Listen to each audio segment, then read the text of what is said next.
Welcome to Practically Pastoring, a podcast by pastors for pastors who want to share ideas, become better shepherds, and have a good time with friends. I am your host, Frank Gill, all the way up in now the very pleasant Milwaukee, Wisconsin. My friend all the way in Baltimore, Maryland is Jeff Simpson. Hey. Down in Sumter, South Carolina, we have Delmar Pete. Hello there. And together, streaming in Safety Harbor, Florida, Andrew Larson. That's me.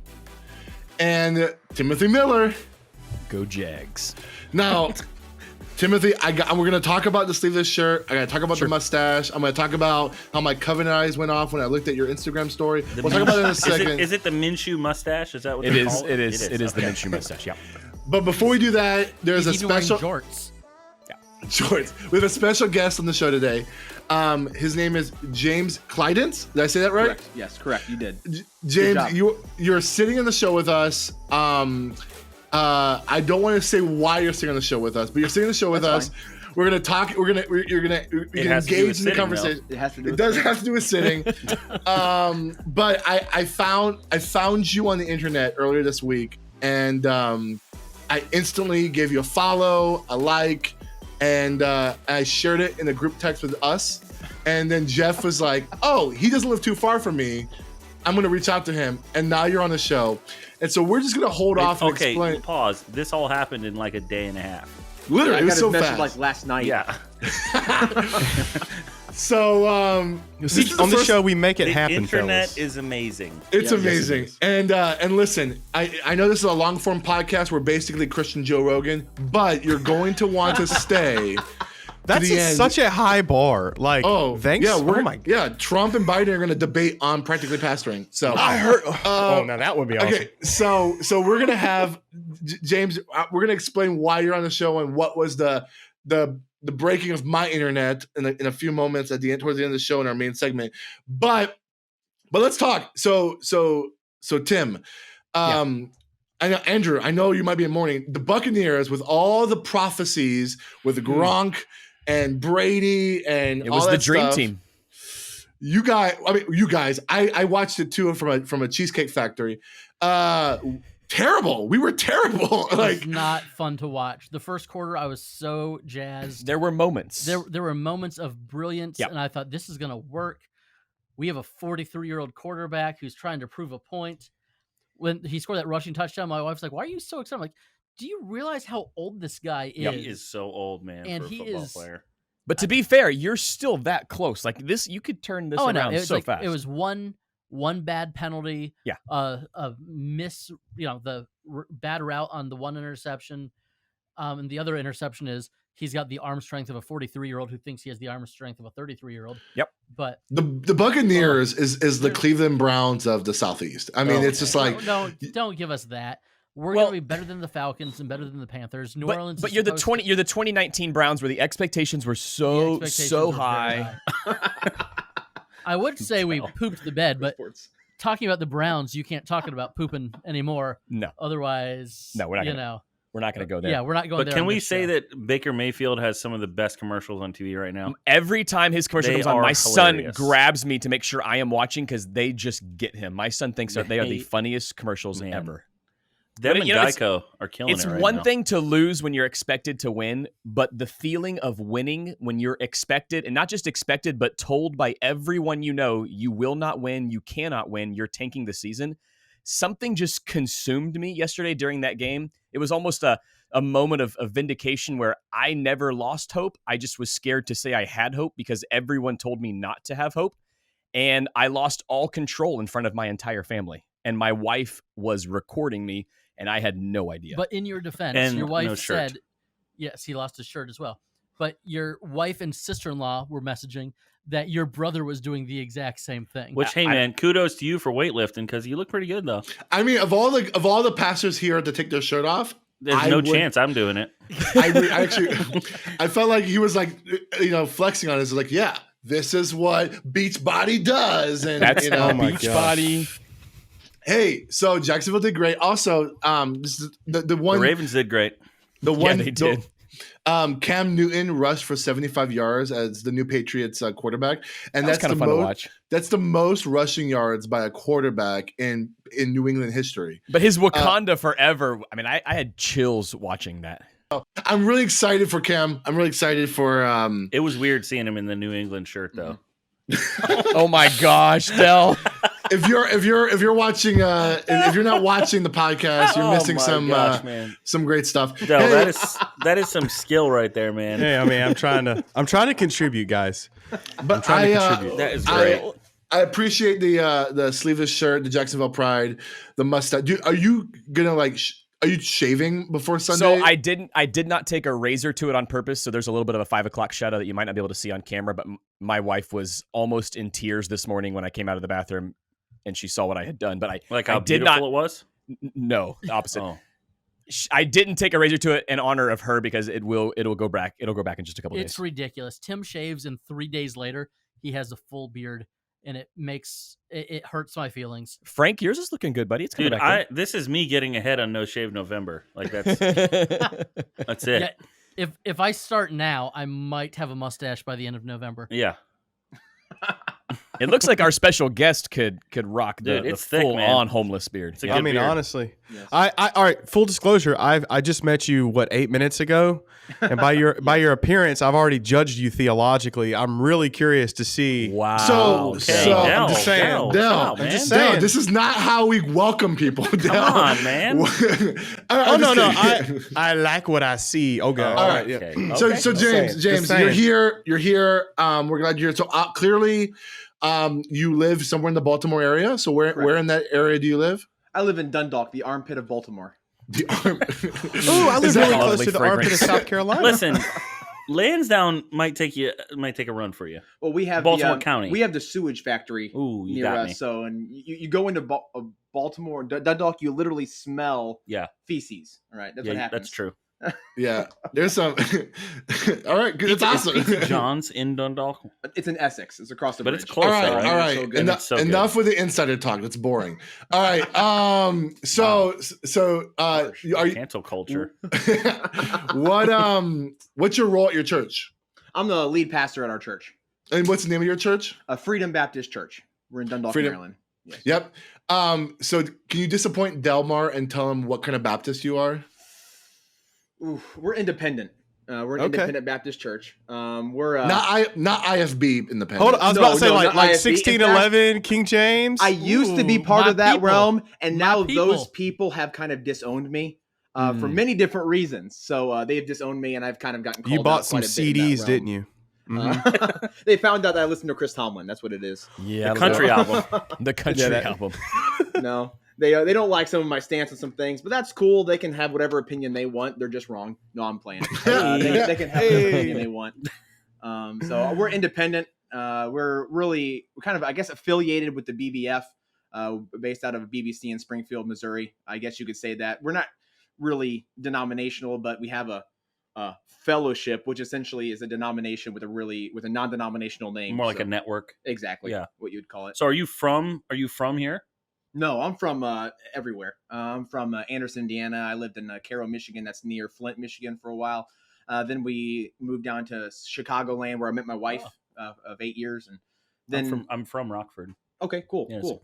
Then we moved down to Springfield, Missouri for a couple of years, and then I got some random call from a pastor saying, "Hey, James, we can't pay you nothing. You want to come be my associate?" And I said, "Sure." So we moved my family from Springfield to Baltimore, and he left and is in Nice. Delaware, and now I'm the senior pastor at the church. And they can actually pay you now? They can actually pay me now. All right, I got a cool. full-time Hey, salary, that's good. so- Enough to live in Dundalk, so Exactly. All right. So like $10,000 a year. It's awesome. That's sweet. All right, I'm going to ask you 3 random questions that we didn't prepare you for, and I want you to just answer from the gut, truth, so we can get to know you. What is the best TV show or movie you watched during the pandemic? Ooh, see, I'm a huge Walking Dead fan. So Respect that. I've binge watched that series like 3 times since Also, The Office, which is a big fan Always- favorite. always good. favorite. So, are you a fan of how they handle Rick? I gotta ask. No, not at all. Okay, Not at all. we could be friends. We could be friends. Okay. Not at all. I mean, basically, when they started the Negan storyline, I got really disinterested because they killed off one of my favorite characters. Glenn. Yeah, and Spoiler alert. and literally the next Yeah, episode, thanks. the next episode they jumped the shark by having a pet tiger, and I was like, what's happening right now? Like this is Well, see, I'm but a it's pastor also that zombie. cosplays Negan, which is kind of a weird type thing. So Hey, you're a pastor that cosplays, which is getting very, very close to how we met. And so we'll talk about that in a second. Okay, so that's the first one. The second thing is this. So Jeff, right before we got on, told me about this amazing part of Baltimore where there's like a bunch of different restaurants from I different didn't say it was amazing. Oh, it's this part of town where there's a bunch of different like ethnically diverse restaurants, and it's The like shopping center where I just got Popeyes. yeah. I just said it's amazing. There's a pho place. There's a couple taco places that are really good. There's a Latin market. There's a Sonic. And it's like That's there's for everything America. you could want. Yeah, that's for the Americans. So you're driving down a busy road. There are every fast food restaurant America has. What's the place you're going to go to? am I alone in my car or am I with my wife? You're alone in your car. Okay, alone in my car. If fast food probably has to be Wendy's. So gotta okay. get that 4 for Baconator. 4. Didn't expect that Breaking one to the come. mold. 4 for 4, that's Breaking blue sauce. them. Gotta go for the Baconator. it's like 1,000 calories in one sandwich. I love Calories it. don't I count love at it. Wendy's. I love it. You're gonna All do right. I wish. You might as well do I it. wish. All right. And okay, so let's ask one more meaningful question. Let's ask a meaningful question. There is a theologian or a pastor you get to have a lunch with after a conference or something. You get to have a lunch with any pastor or theologian, In history, dead or alive, in Okay, history. then. Yeah, I'll throw in history. Yeah. Who would it be? Charles Spurgeon, no doubt. Okay, yeah, he's cool. All right, I like it. Hold up. Can I show my dude something? Hopefully it doesn't screw my camera up. Okay, stay with me, guys. Stay with me. Why are you showing off everything? Just Come on, man. no. What? I'm not showing off. His He's got me office is excited. I like your office Okay. though. Yeah, Thanks. beautiful. That right Oh, there. I see it. Oh, look at that. All right. That's Oh. a handwritten piece of Charles Spurgeon's manuscript. Wow, I love that. When I was That's at this cool. church for 3 years, my best friend found out how to purchase Charles Spurgeon's actual manuscript. And like, if the church is burning down, that's what I'm running in to get. So I feel you That on is multiple awesome. levels with that. That is awesome. That's cool. Not that Switchfoot cover behind you. John Foreman's still alive. I can get him to sign That's another true. one. I have seen handwritten A.W. Tozer notes at the national office of my denomination. It was pretty cool. That's cool. Yeah, they're like laminated. Well, this was fun. James, I'm glad you're here. Please don't be shy. Interact with all the conversations that we're going to have. And I look forward to the main discussion because literally when Jeff said that you're coming on to the show, I got giddy. This is probably one of this is the most exciting shows I've been a part of because it's just a funny story. I had the same reaction as Tim did for his football team. Jeff took his shirt off. He's Yeah, like, I was James like- is coming on the show. Yeah! All right. So we have some 2 really cool Clergy Cliff notes that that our buddies Andrew and Tim are both going to share. But Andrew, go first. I would love to hear your Clergy Cliff note.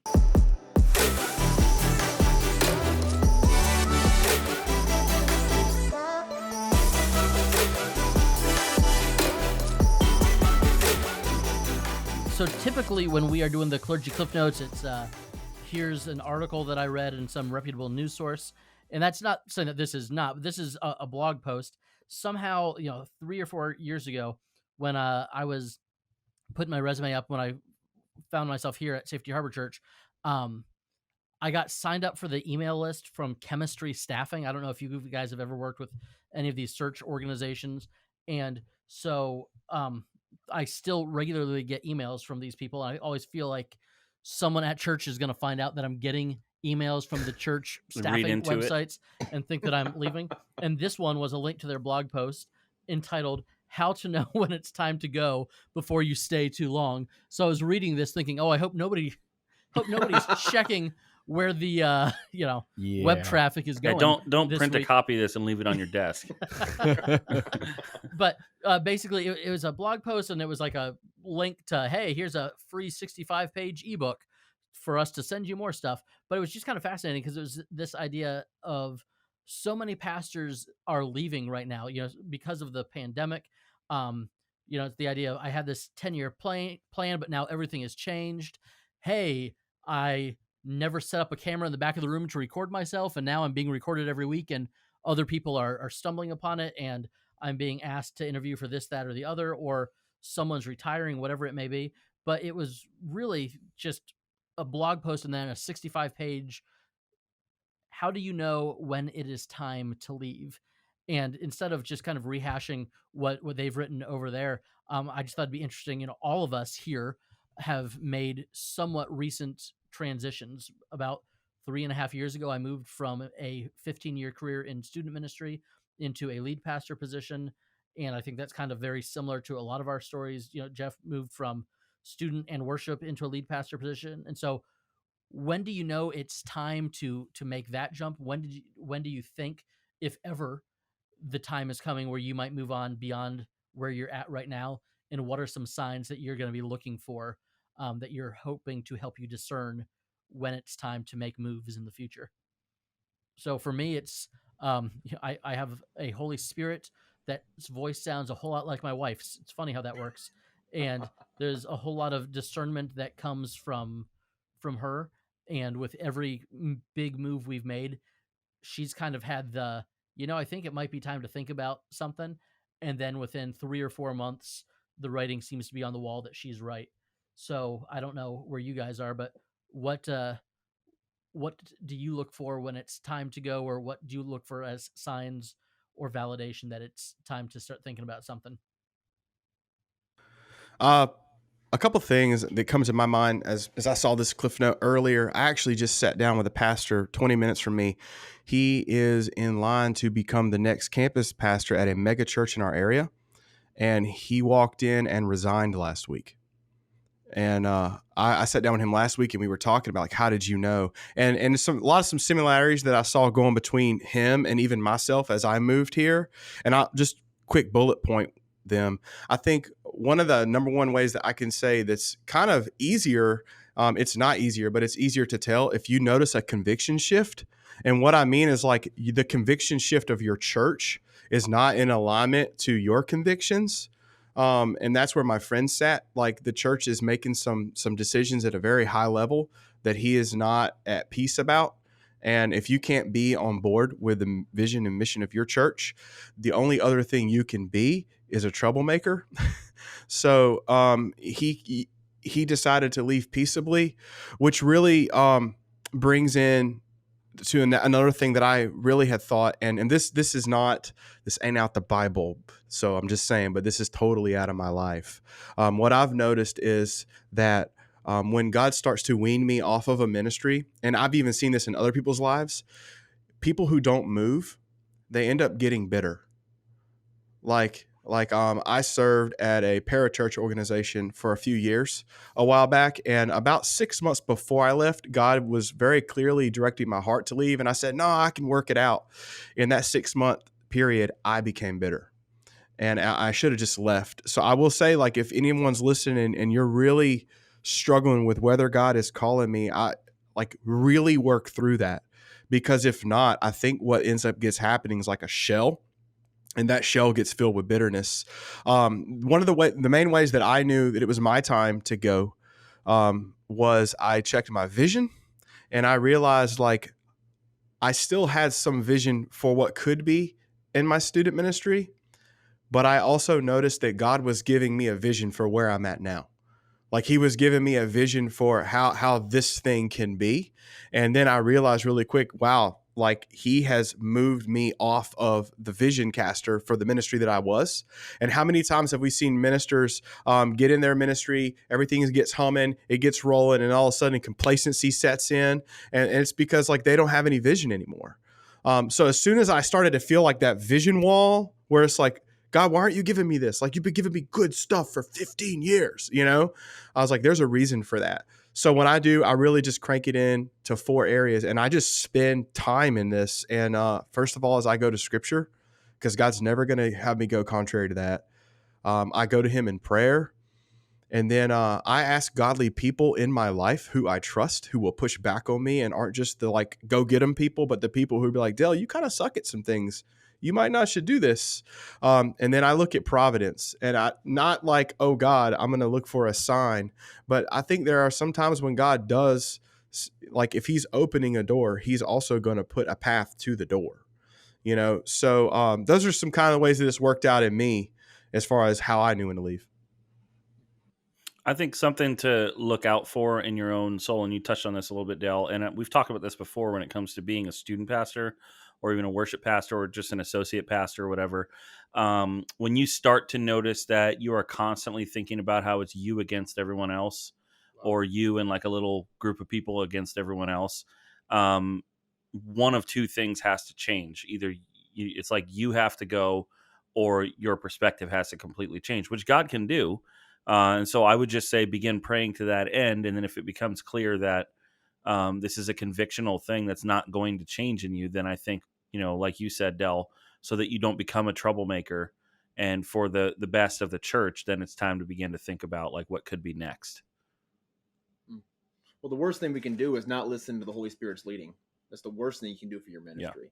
Yeah. The Bible teaches, multitude of counselors, there is safety. Talk to your counselors. If you feel God's leading you somewhere, I mean, I think we all agree that we should have men of God who are older and more experienced than us that give us advice and give us direction. And I think it's important to consult those people and just be blunt, honest with them. I don't know if this is where God wants me, and then they can direct us and help us through those feelings. I think we have to be careful too, because we have that grass is always greener type feel. Yes. Yeah. And when we come up against a wall and we think, it's probably not going to be like this at every church, but the truth is there's going to be issues no matter what church you're at.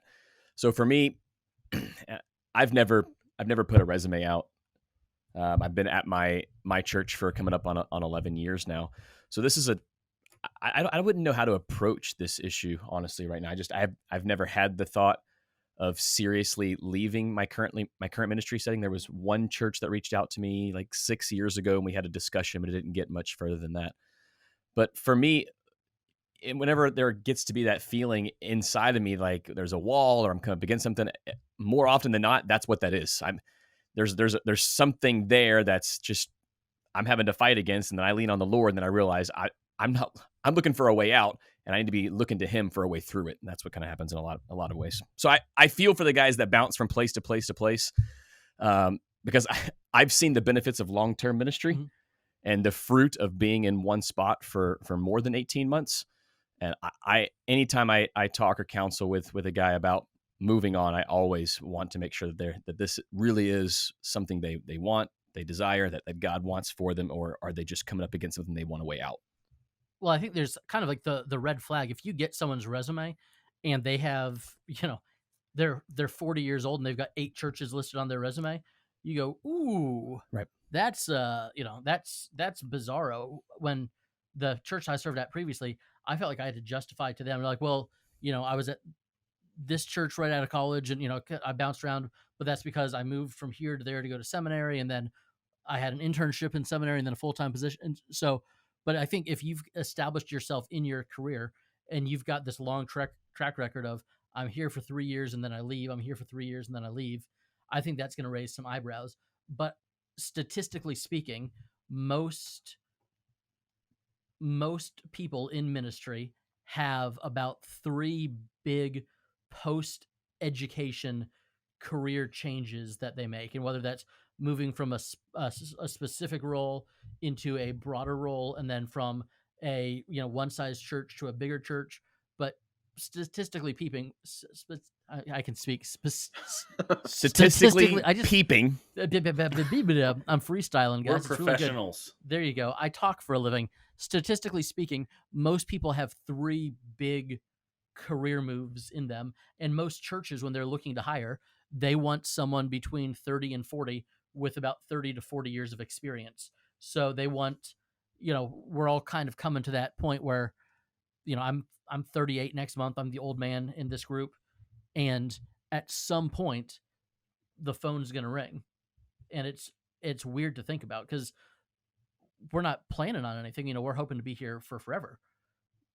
But you read articles and blog posts like that. And of course, it's coming from a church staffing agency, and they make their money by people changing jobs. True. So that's like, going to a car dealership and be like, I want to keep my car forever. Like, well, most people need a new car eventually. But I think it's Tim's in a very unique circumstance where he went from youth pastor to senior pastor at the first church that ever hired him. That's not where most of us are going to end up. Right. And He's like a strange young that- man named Timothy in the Bible that I remember. He is like a young man named Timothy. His mom and grandma fight over his circumcision. It's really weird. Wow. There we go. Man, he got Statistically that. peeping. Wow. That was well done. That was yeah. Oh, can I say something? You could push back on it. It may provide some. This is coming from my own woundedness as well. I think one of the things I would encourage ministers to realize when they're thinking about moving is do not forget you are a covenant member of that church. Yep. That's good. Like, please don't cheat on your church. Yeah, like I had someone today. I won't give too much information, but came into my own office. They said, "Oh, during COVID, we don't go to church because we're scared of COVID." And I've been trying to be their pastor in the middle of that. They came in here today. For the last month or so, they've been visiting another church, and they're like, "We're going to be moving our membership." And my response was, "It would have been nice to know we were going through a separation." Wow.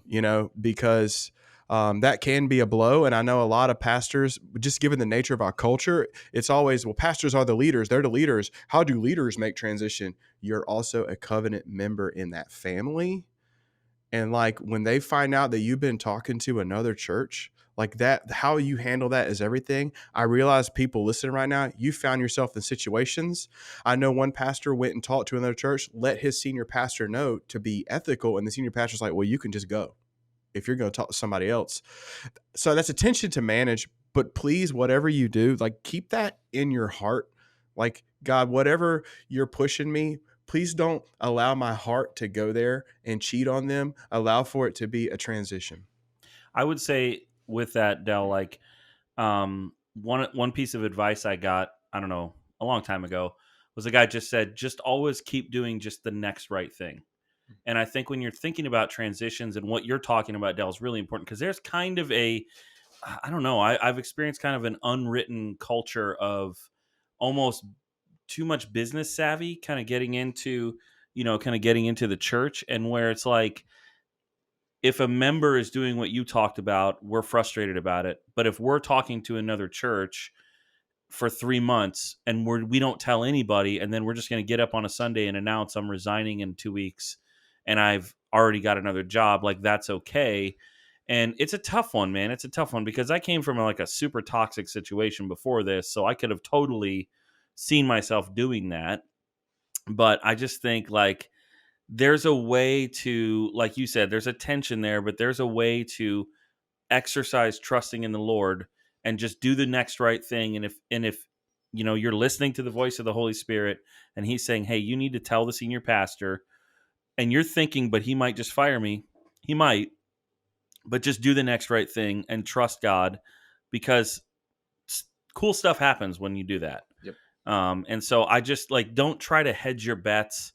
Especially, don't hedge your bets with the Lord's bride. Absolutely. You're charged with shepherding and caring, not with using it as a tool to get a better job. So I want to give a little pushback to what Andrew said earlier. My only pushback is this. Especially like people who are like youth pastors, they are just like a commodity in ministry. It feels like it, you know what I'm saying? So when I saw someone on Twitter say something like, I don't trust a youth pastor who their longest job has been 3 years or something.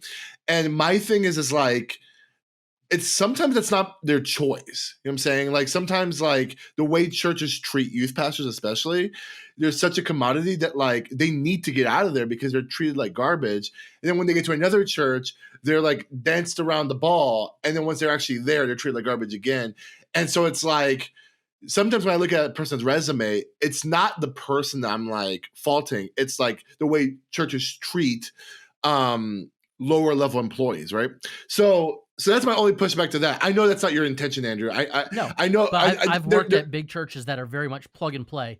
Anytime you're at a church and the only person whose name is on the website is the senior pastor, I think, ooh, run Yeah. Run far and run fast. Yep. Because that means that everybody else in the, you might as well be a starting forward next to LeBron James. You are interchangeable, and they will, move you in and out. And so I'm with you there.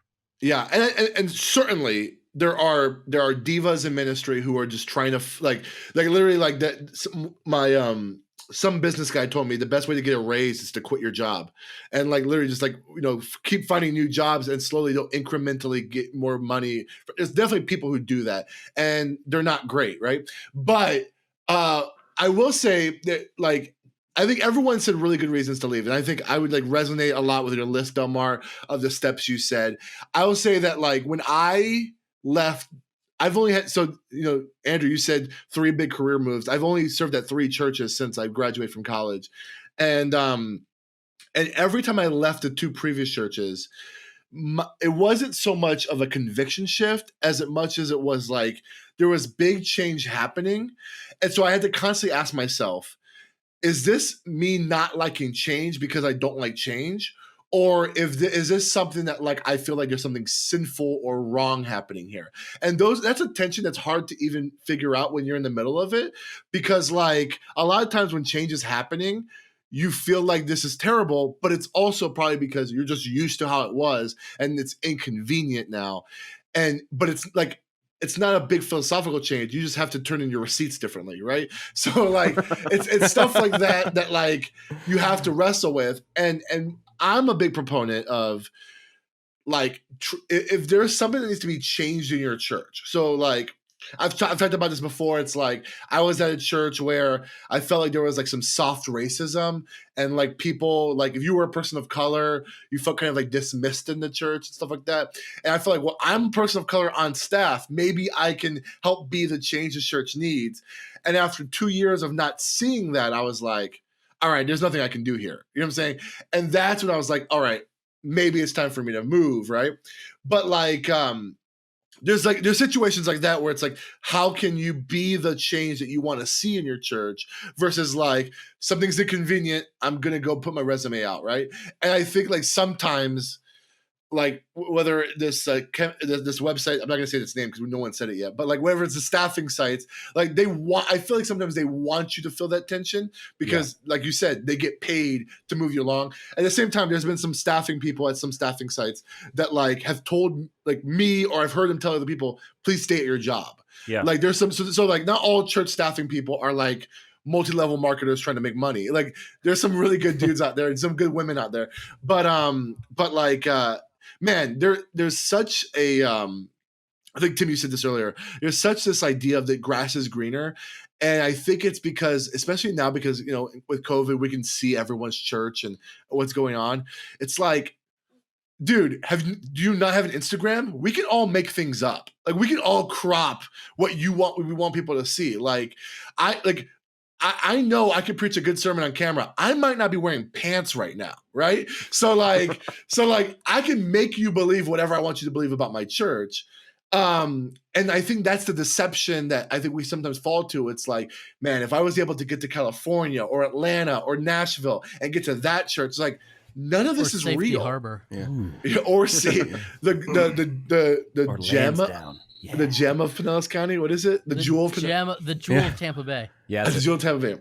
But like, I think there's this like deception of like the grass is greener. And dude, like men or women who are listening to this, that is just, it's not true in ministry. Like wherever you're going to be at, there's going to be tons of time where it's going to suck. Partly because wherever you're going to be at is where you're at. Yes. And a lot of times us leaving is oftentimes the cure. You know what I'm saying? Like this is how I leave. And one of the things I would definitely want to leave us before we even move conversation is that old saying, there's an ounce of prevention is worth more than a pound of the cure. And for those of us who are interviewing or going to be entering that space, find out what's broken about this church before you go to it. It's like, because no church is perfect, and you need to find out where the spaces are where you may have tension before you even go. Before I came here, I called one of the previous youth pastors. I was like, listen, tell me what's up. He's at Second Baptist down in Texas right now. And I was like, hey, tell me about the church. I want to know the good and the bad. So you need to know what you're getting into. Just like any dating relationship, you don't want to get married. What about you've done marital counseling with the couples who've never fought before.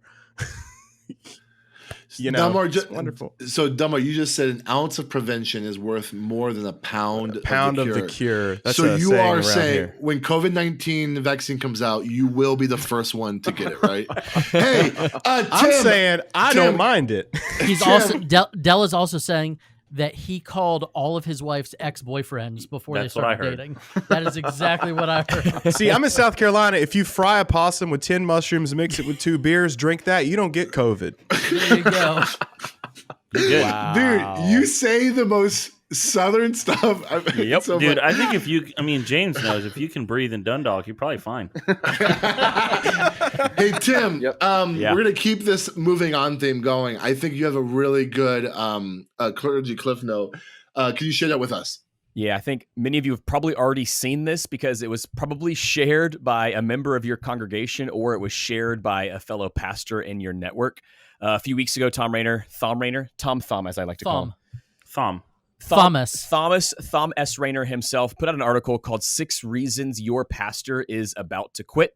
It's actually written to the layperson in your congregation. And in it, he outlines 6 reasons why he believes there's going to be a bit of a mass exodus of pastors leaving their pastorate duties, not walking away from the faith, but still being very much active participants in the faith, just no longer serving in the pastoral role. So I have a couple of angles I want to take with this. One is we're all pastors here. So do we sense this in our own networks? The 6 outline reasons are, number 1, pastors are weary from the pandemic, just like everyone else. Number 2, pastors are greatly discouraged about the fighting taking place among church members about post-quarantine church. Masks or no masks, social distancing or not, blah, blah, blah. Pastors are discouraged about losing members and attendance. Number 4, pastors don't know if their churches will be able to support ministries financially in the future. Number 5, criticisms against pastors have greatly increased. And number 6, the workload for pastors has increased significantly. So the first topic I wanted to talk about was where are you at on these reasons for pastors leaving? Do you sense this in your own ministry settings or with friends? Yeah, I read this article a couple probably when it was first put out. And yeah, just at the end of August. Yeah, whenever it came out, end of August, I read it, and I saw some of this in my own life. I saw some of this, and I think it was important that I actually read this article because I was actually able to name what was going on, and thereby able to process what was going on in my own life. I mean, I think all of our churches have people who have called you and said, "Hey, you should wear a mask. You should require everyone to wear a mask in church." And then the very next phone call, "Hey, no one should wear a mask at church because of ... And then there's that infighting, and especially seeing everyone on Facebook, your own church member, your families, they're fighting each other about this kind of thing. And as a pastor, it can get discouraging. So being able to see a lot of this really helped be able to address it. Sometimes we have to address some of this stuff from the pulpit, maybe in kind of a teaching education settings. And that's something I had to do at my church. I got up and say, dudes, just stop the fighting. It's not worth it. There's no point in it. So I think that it's really important that we look at these and look in our own lives and figure out how we can process it. Otherwise, we're going to fall into. Well, and the infighting isn't helped. And I have no idea if you know this guy, but I know in Dundalk we have the infamous tearing of the cease and desist order. Oh, Stacy Shiflett. He's about a mile down the road from me. So that doesn't help. No. The members infighting when that kind of stuff is happening. No, it does not at all. Yeah. Because some members want you to do the exact same thing. So-and-so is doing this. How come we're not? And then the others in this church are like, I can't believe he did that. And that just kind of further, the dudes over in California, MacArthur, Trieber, and all those guys in California doing what they're doing. And you're not, because you don't feel that's what God has for your church to do at this time.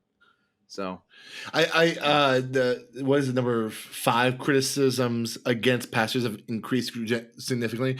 So Jeff has recommended this book a couple of times, and I've been actually listening to the audiobook. It's called Jesus and John Wayne. And I'm not trying to turn the conversation political, but there's a statement that the author said in there that Everyone, has like, he's about to though.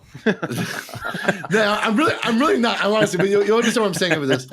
There's a statement in that book that has like really rattled me, and she says, church,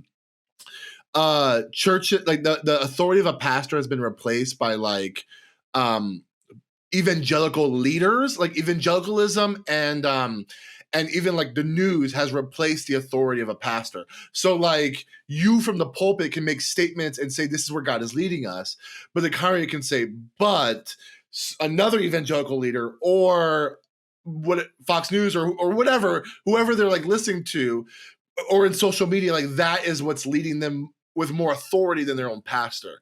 And it's like, I would be lying to say like, man, COVID, I wouldn't say has like made me feel more weary, but it's definitely revealed to me the dependency I need to have on the Lord, and say like, man, I can't do this without his strength, because like it's hard. And like Delmar, you mentioned like people who I care about who are leaving the church because of reasons that I don't feel like are like enough reasons to leave a church. Like it's disheartening and it's tough. And I think like I appreciate Tom Rainer writing this towards a layman person, but like I think what you said, James, is like being able to get the vocabulary of what we're feeling right now is going to be helpful, because there's probably been a lot of pastors who are quitting and they just feel like they're burnt out. But what's actually happening is one of these 6 things is what's feeling that burnout. And it's tough, man. It's hard. Yeah, and there's decision fatigue happening too. I mean, we're making decisions in a normal world. Now it's like tripled. And I said this to a friend the other day. You know, I think for us in Maryland, we still have a lot of mandates and stuff in place. You know, you have to wear a mask indoors everywhere, avoid contact and all that stuff. And even when you're in Baltimore County, in my county, when you're outside and you're less than 6 feet, you're supposed to wear a mask. Mm-hmm. So in one sense, I think, Andrew, you said this before, but there's a sense in which right now it's not easy, but it's going to get harder and more complicated before it gets better, when the mandates start to be lifted, and now it's just your decision to make. That there is no more like, well, it's a county, executive order right now, or it's a statewide executive order. It's just going to be, this is what we feel. And I think the thing that is the most draining energy-wise for me is the grappling with how much of this is like my own preferences not happening, and how much of this is me actually needing to lead. Like how much of this is me just wanting to control what everybody does and they do what I want, so then I don't have to decide anything. And how much is me actually saying, okay, I'm the leader. I'm going to sit in this chair. Here's a decision we're going to make. You're adults. I can't control what you do, but this is what, where we've said we're going to head, and here's the way we're going to get there. And then kind of like lead people as that happens. That's the part I'm having the most difficulty. Yeah, and I'll be honest with you, last week, I really felt the emotional draining on Friday and Saturday night. I slept really hard those nights because I was just like emotionally spent from having to have a couple of difficult conversations that I probably made bigger deals in my head beforehand. I get anxious about them before they're going to happen, and then they happen, and you get that letdown. And I did that 2 or 3 times in a couple of days, and that it was just a lot. Confession. Since we're kind of in this space, the week we started practically pastoring, within that same week, I actually started going back to my counselor. And as I read these things, man, that was where I was at, like on all 6. And I went back this past week, and man, it's I'm sitting in a much different place now. I'm not saying it's not going to be worse again, but when you do talk through this stuff, it does help. And one of the things that I've come to realize is most, especially if you're listening to this podcast and you're a pastor, chances are you have a drive. Like chances are like you're driven somewhat by performance. But when we own that performance too much, and things aren't going the way that we think we should go, then we start owning everything. And that starts to be our identity as a failure. And I want to give you guys a free source today. How you like that? a Boom. free Free is source, good. not just a resource, but a free source. You're so Baptist. I am, man. I've We're got, cheap, man. Fix I've this got, word for you. and every letter of free stands for something too. Okay. Yeah. But seriously, on Amazon Prime right now, the book is free. It's called The Search for Significance by Robert McGee. Guys, I'm telling you, it will change your outlook on the pandemic whenever you start to find your significance outside of 100% outside of your ministry. And I think right now, like, we have to get to where our ministry is our calling. We definitely should honor it, but like none of my significance comes from that.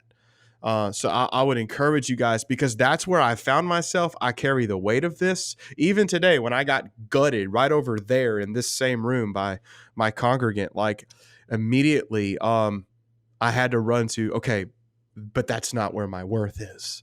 So free, I would really encourage you. We could put that in the show notes as well. Dale, I think that's really good because it's kind of the second part of the question that I had here, because I discovered the article because 2 or 3 pastors in my network shared it on their personal Facebook feeds, and they started it with, "I'm not one of these pastors, but some of you might be." And then if you go into their comments section, it was 150 comments on why they're the best pastor, and "We love you, pastor, and you're so good and you're so great." I'm so sorry, Pastor. You're working so hard right now. We love you. We love you. And it was because of those They're comments fishing.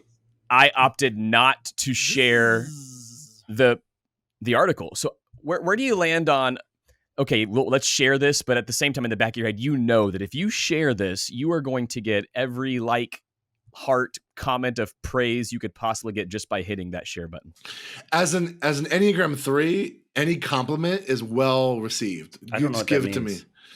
As someone who's just like, I'm like the person on. I post thirst traps on TikTok just to get people to like me and stuff. No, I'm just Frank, kidding. you're a savage.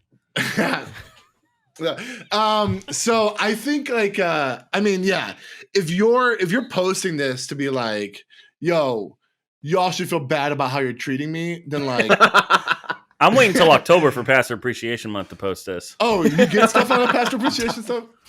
No, I think I think a lot of pastors, if not all pastors, are struggling with a lot of these things. And I think what Delmar said is like, yo, get into counseling. Like, if there's one thing you can keep hearing from this podcast is there's no shame in therapy or counseling. You should go get that checked out. But the second thing is this, and I think this is like a big reason why we wanted to start Practically Pastoring, is like, get in community, like find a safe place to vent. And our group text is like the safest place for us to be like, can I just talk about what just happened? It's difficult. And I think we need those safe places to vent, because being a pastor is one of those weird professions where you can be friends with people who you work with, but sometimes you can't always share everything with who you work with. And so and part of it's because you work for them in a sense. Yes. Yeah. And so being able to have being able to have friends who are not impressed by what you do and have no need for you in a pastoral relationship are the greatest relationships. And that's why if you're a pastor right now and you feel relationally homeless, come join our Facebook group. We want you to be able to have that safe place. But for $5.99 a month, you can subscribe to our group chat. Patreon. Ooh, okay, I like where this is going. You can be a part of it. I got it. So yeah. I would say with the idea of sharing an article like this, I think self-awareness, and this came for me through counseling, self-awareness is a really big key, because I know myself well enough to know, and my insecurities well enough to know, there is no chance I could share this article without it at least partially being about me hearing, Yep. You're great, we love you. The pride. So I just can't. Well, as pastors, we're automatically given to pride all the time. Oh, yeah. We want people to lift us up. It's just a natural sin that pastors struggle with, we have to deal with. So when we see something like that, we have to say, is this going to make me sin, essentially? Well, and this is why, in the New Testament, we're told don't give somebody this role too early on in their faith, because they'll fall into the snare of the devil. Yep. So there has to be some maturity enough to ask that kind of self-awareness question. Mm-hmm. You're right. Yeah. Self-awareness is one of the most precious things that you need to have as a pastor. It's without it, like you're just gonna keep falling on your face or putting your foot in your mouth. But self-awareness is such a rare quality to see in so many guys and gals in ministry. And I hate saying that, but I find like Andrew and I have this conversation all the time when we see a post or we hear a story and we just think, wow, was there just no self-awareness? And there? it's self-awareness. It's a lack of self-awareness, and it's a lack of this right here too. True. Because they don't have anybody else that can just kick them in the pants and be like, you do realize how big of a douche you look like sharing that, right? Right. Like if you don't have somebody in your corner who's that like Frank, what you were saying, a relationship that does not need to be a pastoral relationship. If you don't have someone who is, at your life stage, your ministry stage, whatever, that has the freedom to call you out on your crap, why would you ever be self-aware? You need, self-awareness starts with being awareness of, oh, here's how other people are perceived. Mm-hmm. Therefore, I might be perceived that way if I do that. So maybe I shouldn't do that. It's like when you're a worship pastor and the first time you hear a recording of yourself singing, that's like a level of self-awareness that you didn't want, but that needs to happen on a soul level as well. Yes. The first Andrew, time I you have a ever story heard my about that, voice right? on podcast. Oh yeah, he does. No, Delmar, do you want to share that book? You want to talk about that book? This book has changed my staff. Emotional Intelligence 2.0. It's basically the whole idea of self-awareness is emotional intelligence. And interesting, unlike IQ, which you cannot change, emotional intelligence you can. Because simply by taking a minute and seeing how you come across or processing your feelings. And I don't want to sound all guru-y, but like a lot of times we just group our feelings into like this is a good feeling or a bad feeling. What this teaches is like, no, you're frustrated. That is a form of anger, a mild form. Why are you frustrated? It's not because the thing, it's because something buried deep in you. It's kept my mouth shut a lot, and it's made me open my mouth when it shouldn't be. But I'm telling you, if you find that like you're in situations and you're boiling over easy, or you're getting frustrated easy, or if there's conflict on multiple fronts in your life, chances are you have a place where you can afford to grow, because if everyone around you the problem, you're the problem sometimes, so it's a great book. And sometimes like just going through that process, sometimes it's a complicated answer. Like you got to do some soul work and it's hard. Sometimes it's an easy answer. Like you got to sleep another couple hours a night. Mm-hmm. That stuff will over time lead to some really difficult emotional issues, especially, and I'm speaking to mostly the guys here, in your marriage with your wife. Like when you start to become short and you're a little angry with her over stuff that's really not that big of a deal, there's something going on deeper than just whatever made you be a little snippy. If I tell people, and I told some pastors this, might get a little controversial. I'm not sure what everyone's feelings here are on this, but if you need to see a therapist. Right. Get it dealt with. That's been, and I'm even going to take a step further. See a therapist that doesn't sometimes go to church.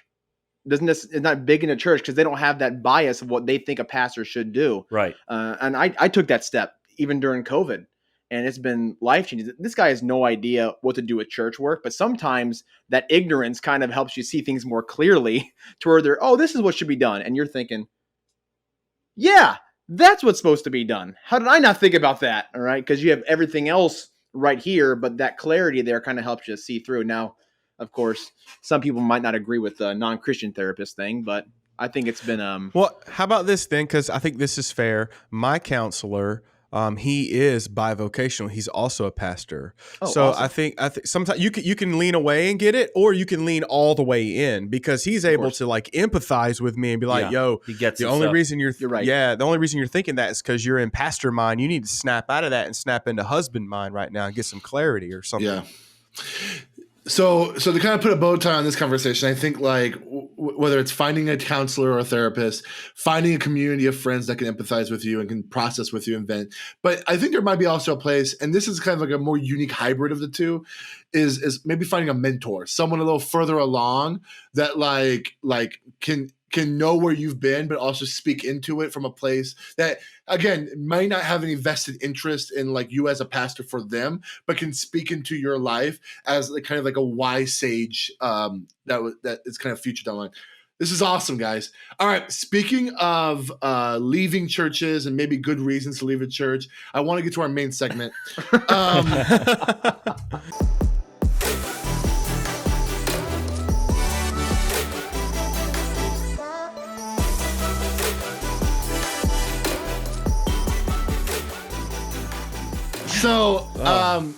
So I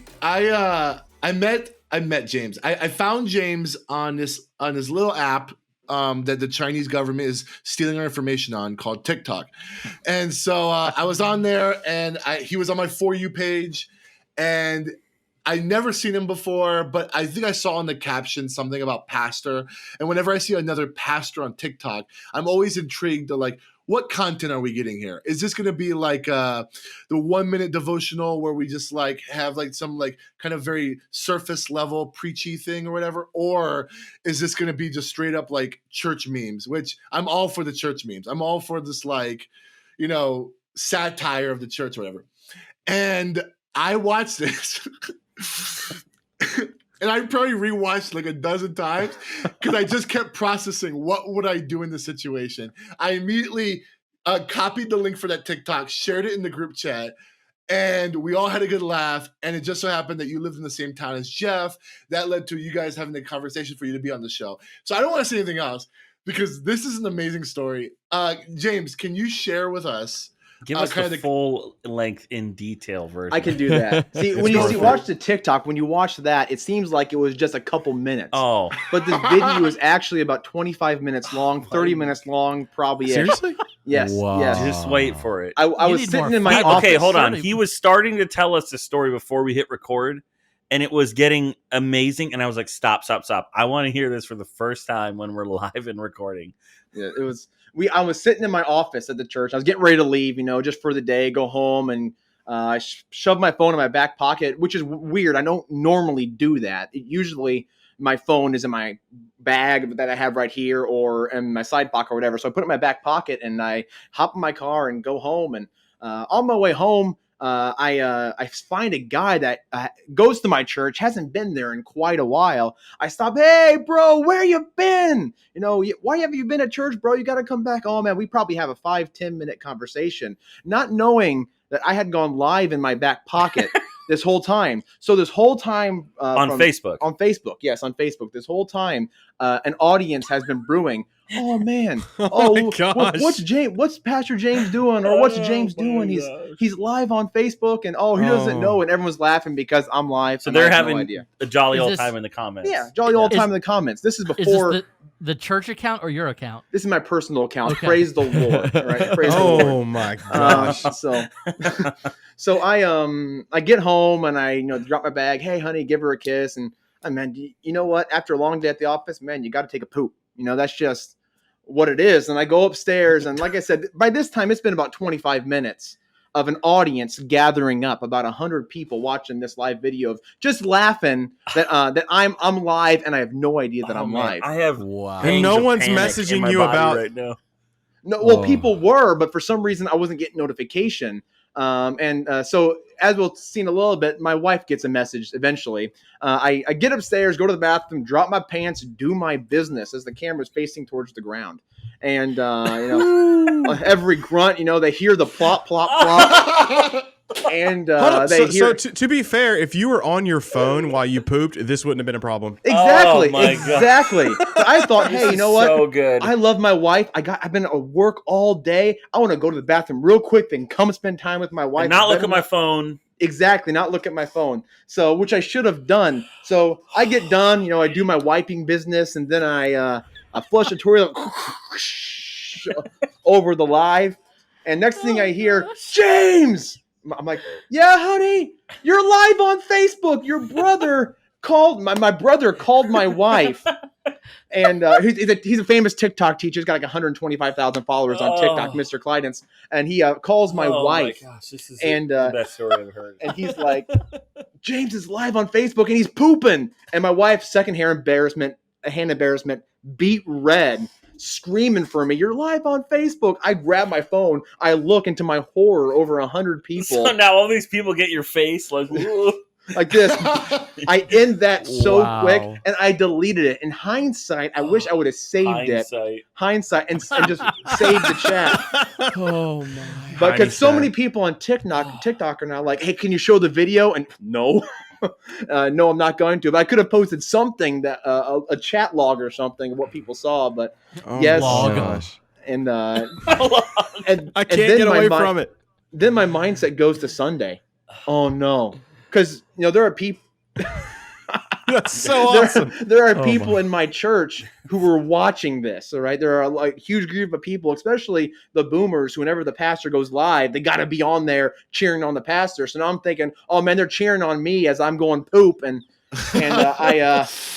Oh my! I get to gosh. church on Sunday though, and to the from the grace of God, nobody mentions it. Not one person mentioned. I think it was there just that snickering awkward. in the chairs or pews? They had to know. I mean, I couldn't tell because of the mask. So. Oh, hey, So no one Saved by the mentions it. mask. It must have been that that awkward thing to where when someone walks on you in the bathroom, and like you just never talk about it again. you walk It out, didn't- kind of nod, and just in the back of everyone's mind that this did happen. I think that's what happened. Praise the Lord for that.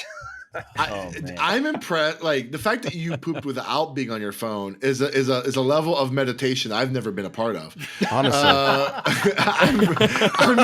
I'm really impressed with that. That's I also have why a- don't I ha- touch other people's phones. Just I have a saying. former I don't think student- I'm ever going to take my phone anywhere with me ever again. Yeah, that's a wise thought, Jeff. Yeah. I have a former student who was a psych major, and her final paper was on, she went to a public library and charted people walking into the bathroom with a smartphone and people walking in without a smartphone in their hand. And it was like timing people, that were going into the public restroom. And, it was the comparison of how much longer people go into the bathroom when they're holding their phone when they walk in. Wow. Wow. She got an A. She's That's got awesome. Dude, the she's only got a- thing worse. She's got a doctorate now. Not in the- that, but she has a doctorate now. The only thing worse I've seen, well, I'm sure there's more than things worse than your story, but have you guys seen that video? It was like a lady that was on a Zoom call for work, and she was like on her laptop, and she went into the bathroom and set the laptop down like on the counter and went to the bathroom, and everybody, there was like 30 people on the Zoom That's call. worse. Well, That's way It worse. was so bad. It was so bad. Because these are your colleagues. Oh my These are. God, you got to resign after that. Yeah, you're done. Yeah, You're done. Jeff and I, we were texting last night about like just when we think about what you went through, how we would just the anxiety we feel of like I would just like if something was seen, like if you just saw my upper thigh, I'd be FBI like, on my door. Yeah, I'd be like I'd you be could like- catch charges from this. Honestly, I would just go in the next day and be like, I guess I'm resigning. No need to talk about I it. wouldn't even go in. And- I would just slip a paper under the door. Slip a letter was under nice. the People door. show up to church on Sunday and Bye. they got a letter. The pastor's gone. Yeah. Yeah, he's gone. What is there to talk about? Like we're done here. Wow. oh, It's crazy. So I guess there's not much of a deep, meaningful conversation I want to have from this. This is a great story. But This I guess is a story of incredible 2020 internet connecting people. Yes. yeah, Because like I literally saw his handle and was like, Dundalk? My Dundalk? I'm gonna see, and it was. And here we That's so are, cool. live Yeah. in person. I guess so. No one has like said anything about it. Oh yes, people have said things about it. They've messaged me and texted me just the laughy emoji. Ha ha ha. We saw you poop. We heard you poop. Type We thing. heard But, you poop. but nothing like in person. Oh, man. Maybe that respect to the pastor is there to where they don't want to broach the subject. if anything, you have a wonderful sermon illustration now, man. Oh, That's all. In a couple years, yes. Yeah, Right? yeah. There's a let it statute of marinate. limitations, and then I think what's 10 years or something like that for that kind of thing. So I guess my question for everyone else is: have you ever had like an embarrassing social media mistake that like you meant to text your wife and you put it on your post, or like have you ever had something I like that? have a brilliant one. So, one of my favorite things to do is when my wife's phone is unattended, I like to, first of all, I like to change her background to a photo of shirtless Alec Baldwin from the 80s. That's one of my favorite things I like to do when my wife's phone is unattended. But then I also like to send myself some PG-13-ish rated text messages from my wife's phone. saying, hey, husband, No. I know where this is going. I am in the mood for amorous activities. That kind of thing. And so then I will reply to her when she's near her phone again. What's he talking about? Oh, and haha. So it's just something that I've done for forever. Well, about a year ago, my wife was outside and I picked up her phone and I was using Siri to text myself, and Siri confused my name with the name of somebody else from my wife's phone. And the person that my wife's phone texted was an elder in my church. Oh man. Oh, yes. So I was texting. So good.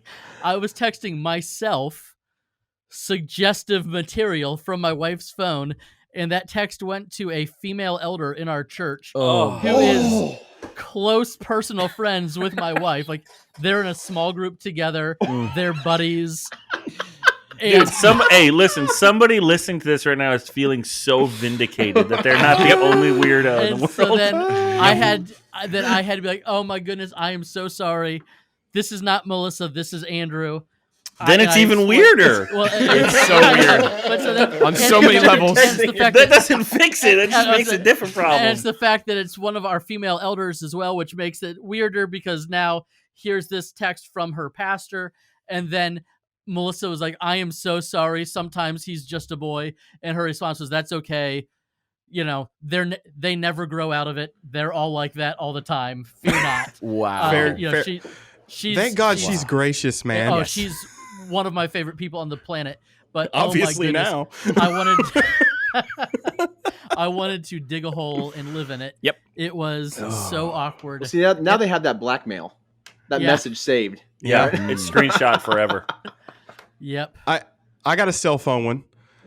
I was in Newberry. I was very much single, and there was a girl at the college there.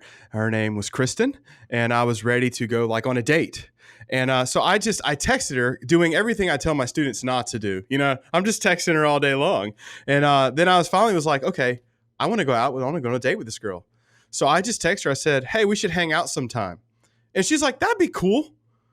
And then, you know what? I said, no. When I talk to my students, I tell them they need to be men. And they don't need to skirt around it. They need to be direct to the point. So get out of that basement. Stop playing video games. Yep. Say how you feel. You went all Driscoll out there. I did. Man. I said, say how you feel. How dare you? Yeah. That's where I was, man. I was like, all right, I'm going to talk to her. So I didn't call her. I should have. But I just texted her. I said, hey, Kristen, I want to be very honest with you. I want to hang out with you, but I'm ready to be in a relationship, and this would be a date, right? And she didn't respond. And I was like, oh, guys, y'all sent that text out, right? That's why you make the call. She didn't respond. Anyways, high risk, high reward. That's yeah. right. So I had to go to to church. I had to go to church because we had worship team practice that night. And I go to church, and I'm just kind of sad because she never responded. I get to church, and all my students are there, and one of them is just not talking to me. And I walked over to her, and I'm like, are you gonna, is everything okay? Oh, no. Her name was Kristen. Oh, no. Oh, dude, talk about catching charges, man. Oh, no. That's worse. See, that's worse. Oh, my I God. very bluntly asked out a 15-year-old girl in Oh, my own youth group. Dell. Yeah. How did you get out of that? How did you get out of that? Okay. Lord. I had been giving her whole family. She had another 2 sisters and a brother. I had Frank, been your giving face them is guitar incredible. lessons for over a year at their house. Their dad was a beer drinking truck driver. So I was legitimately scared that they were going to be like, oh, what have you been hanging out at my house with my kids? So I just had to go to the family. Hey, listen, so pray for me because I am actually trying to ask out a Kristen, but not your Kristen. So, Wow. but I will never I'll never forget the gut sink when I opened my phone and Siri had messaged the wrong Kristen. Oh. That gives me anxiety right now. Dude, I know. The only way I can explain to you maybe how it felt is if you actually watched that movie Cuties on Netflix. That's how I felt. Don't do it. I'm just saying, how you would That imagine wasn't you a would necessary feel. reference. That's how I felt. Hey, That's how I felt. The moral of the story I'm hearing is Siri is actively betraying. Why are you you guys. texting on Siri? Anybody ever again? Never. Don't. I mean, that's what happened to James. He said, "Hey Siri, live stream right now," and then that's what's happening. It's a different kind of vlogging, man. Oh man! Just a couple days ago, okay, so this happened. This whole story of pooping last week, and then just he poops. He does poop regularly, but the story was last week. Yes. yeah, the story. Just Friday night, if the one story wasn't enough, I ate some bad beef, and you know what men do. If we think it's bad, we have to muscle it down and keep trying to eat it a little bit. Some bad beef, and I had some vomiting issues that night. But anyways, I wanted to text my wife. I said, "Hey, honey, I'm throwing up like crazy. It's disgusting. It hurts. It's bad. I don't know what to do." I look at my phone just immediately after I sent that text, and I sent it to my treasurer of my of my church. So I'm vomiting and vomiting and vomiting. Send this huge couple texts long about this. I'm like, oh my goodness, what did I just do? And They're gonna take your phone away from you. they're gonna take my phone away, but they're also gonna take my that's wife's phone probably away. wise. Because just strike two. a month before, my wife wanted to text me something about her using the bathroom. Text me this. We're gonna take both of our phones away. Like, oh man, I gotta go to the bathroom. Blah blah blah. This is funny stuff. And it called me a bad name because I let the toilet seat up. And not a bad name, but it called me names because I let the toilet seat up, like everyone gets. She texted that to the treasurer's husband. So now the treasurer and her husband both have blackmail texts of me and my wife. Dude. We just don't need to have Man, phones anymore. When you start asking for raises, it's gonna be rough on you. And because they're the ones that decide the raise, okay? Yeah. The treasurer. Your church is gonna be like, "I'm taking this out of your benefits. You're not gonna get money. You don't need anymore." a smartphone. You need a flip phone. So I don't have any stories like that where I've done something. The worst, embarrassing but also painful thing that I can think of right now that involves the bathroom is when I was a worship leader at a church in Orlando. It was a little bit bigger. I can church. think of lots of painful things that involve the bathroom. Yes, 300-400 people. Well, I was in the stall right before the service started, and as I got up to pull pants back up and get ready to walk into the service, when I stood up, I sliced my head open on the little coat hook on the inside. Yeah. And dude, it was a good gash on the top of my head to where at the end of the service I had a little bit of dried blood coming down. It was pretty crazy. What? But thankfully there was no social media or anything involved at the time. But it was bad. Can I ask you guys a question? All right, this just comes to my mind. What do you guys do? You're preaching and do minute hits. You got to go to the bathroom. I think we've all been there. Yes. I think we've all been there. What do you do? Pucker up. And pray. And It pray is in your mind and figure out how to land the plane. The only time in my life I've ever had to, and it was not for that. I had a vasectomy on December 30th. Oh my god! And Where is going? and This episode is so out of control. and was preaching on New Year's Day. Ooh, wait, you so- need 5 days to recover, bro. Because You plan around that. the senior pastor that I was working for at Wow. the time was in the process of retiring, and he the vasectomy. You were was- retiring too. well, yeah. but so for the first time in 48 hours, I did not have frozen vegetables in between two pairs of boxer shorts, and so that sermon was, I think, 21 minutes long. It just could not. I just couldn't stand anymore. I had to go sit down. Wow. So, after the benediction, I went and laid down in the pew. I was like, oh. Just stayed there. if you want horror stories, I will continue to tell you Oh my about that God. vasectomy when we are not recording. This is going to be known. I don't know what name this episode is going to have, but it's going to have a name that we call it later. Yeah. That episode. Yeah. Six pastors fired because of a podcast. That's what's in the call. Hey, so here's usually at the end of every show, I have a question today that we ask everybody. But rather, what I want to do today, a change of pace, is I want to ask a question to the listeners and the viewers of this podcast.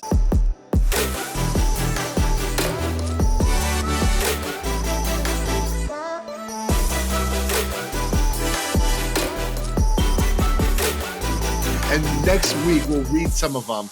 I want to hear from you what has been the most embarrassing kind of like social media flub that you had, or like a text message mistake or something that you went through. The best answers are going to get read next week on the show. So if you can respond on Facebook, there'll be a thread there for you to answer this, or feel free to DM us on Instagram.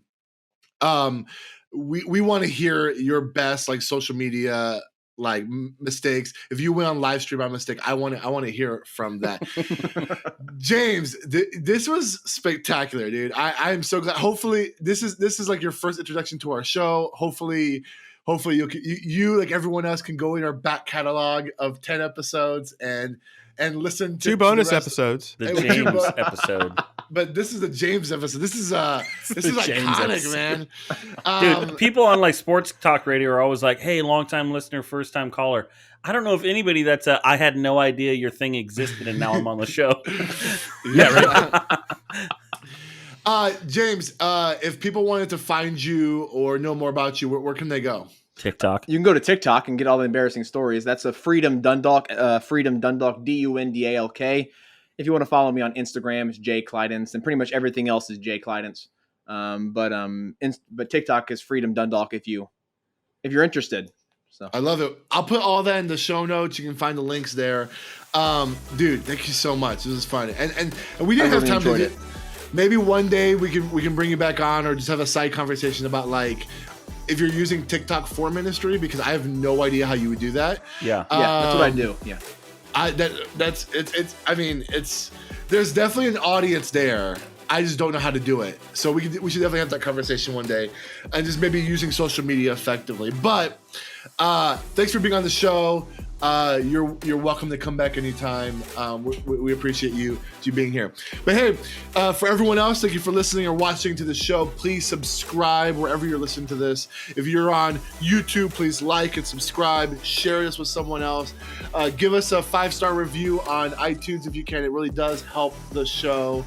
And follow us on social media. We have that Facebook group. We have an Instagram account. We have a Facebook page that you can go and like us as well. We don't have a TikTok. We don't have a Twitch. Maybe we'll get there one day. But with that being said, I'm sorry. If you're watching the YouTube, this Delmar has been so distracting with the background. Oh, man. With that being said, I'm Frank Gill. I'm Jeff Simpson. I'm Delmar Pete. I am Andrew Larson. And I'm Timothy Miller. James Clidence. Thanks, James. And we are practically pastoring. See you next time. Man, that was incredible.